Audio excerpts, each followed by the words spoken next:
অনিন্দ, তোমার জন্য সুখবর আছে। আজকাল খেয়াল করে দেখলাম আমি তোমার পুরনো সত্তাকে ভুলতে বসেছি। মরিচা ধরা অতীত নিয়ে ইদানিং আর ঘাঁটছি না। মলাট বাঁধানো আধপড়া ফেলে রাখা বইয়ে যেমন ধুলো পড়ে, মনে করো আমাদের সম্পর্কেও ধুলোর স্তূপ জমেছে। তুমি কিভাবে কথা বলতে, কিভাবে তাকাতে, কিংবা কি অজুহাতে আমার মন ভালো করতে ভর দুপুরে, আজকাল খুব করে চাইলেও আমি আর মনে করতে পারছি না। অনিন্দ, আমি ভুলতে বসেছি আমাদের দুজনের দেওয়া প্রিয় ডাকনাম। বয়স যে বাড়েনি তা বলবো না, তবে আমার সকল ভাবলেশীনতার দায় কেবল আমার বয়স দিয়ে ঢাকতে চাই না। অনিন্দ, মানুষ কত অনায়াসে সব ছাড়তে পারে বলো?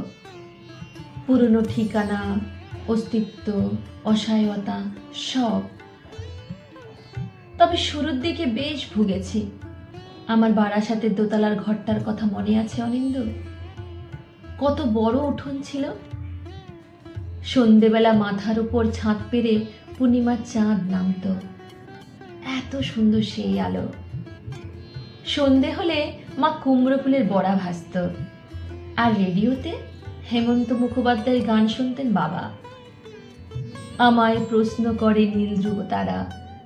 আমি শখ করে জবা আর সন্ধ্যা মালতী ফুলের বাগান করলাম ছাদে। তার ঠিক পাশে তোমার দেওয়া গন্ধরাজ ফুলের ছোট গাছ।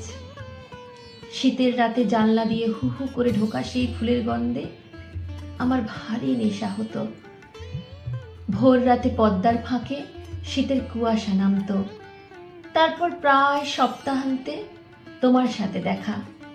বারাসাত থেকে বিকেলের ট্রেনে চেপে একেবারে বনগাঁ স্টেশন। তারপর এক ফালি মাঠ পেরিয়ে মিঠুনদার চায়ের দোকান। তাতে সন্ধ্যা নামলে চায়ের কাপে আমরা আড্ডা জমাতাম। সে আড্ডায় প্রাণ ছিল, বেশ ভালোই চলছিল। তবে অনিন্দ, আমাদের জীবনের সুখে থাকা দিনগুলো বেশ চট করেই ফুরিয়ে যায় বলো। তারপর তারপর প্রায় 3 মাস তোমার কোনো খবর পাইনি। তোমায় যত চিঠি লিখেছিলাম এক এক করে সব ফেরত এলো। অনিন্দ, যারা নিজের ইচ্ছেতে ঠিকানা বদলে নিতে চায় তাদের আর খুঁজতে নেই। আমিও সেই থেকে তোমায় আর খুঁজিনি। তুমি হারাতে চাইলে আমি পিছু টান রাখিনি। এখনো মনে পড়ে আমার সেই দোতলার বাড়িটা থেকে আমি বেরোনি বেশ বহু মাস। ঠিকানাহীন, অপেক্ষা, অসহায়ত্ব। বাড়িটা ছাড়তে বেশ কষ্ট হলো। আমাদের বইমেলা থেকে কেনা কবিতার বই, নকশা কাটা জানলার পর্দা, দেয়ালে টাঙানো সত্যজিতের আর্ট ফ্রেম, জানলার ধার ঘেঁষে উপচে পড়া সন্ধ্যা মালতী, তোমার গন্ধরাজ ফুলের গাছ, এসব কিছু ছেড়ে আসা তো সহজ ছিল না অনিন্দ। তবু সময় তো ফুরোয়। জীবনে একটা করে মানুষ কমতে থাকে। হয় তারা ফুরিয়েছে, নয় আমি হারিয়েছি।